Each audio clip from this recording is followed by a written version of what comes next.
總裁，歡迎返屋企。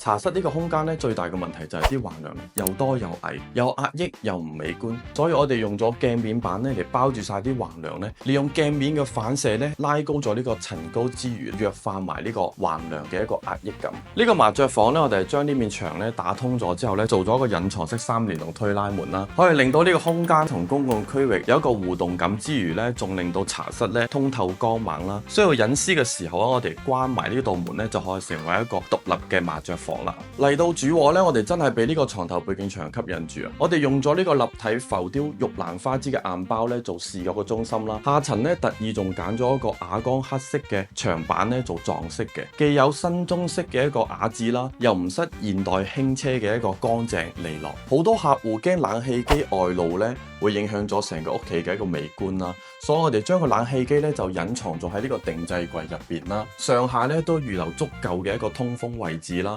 會確保咧呢個冷氣機嘅一個散熱同埋製冷咧係唔會受到影響嘅。廁所喺邊度？喺呢度。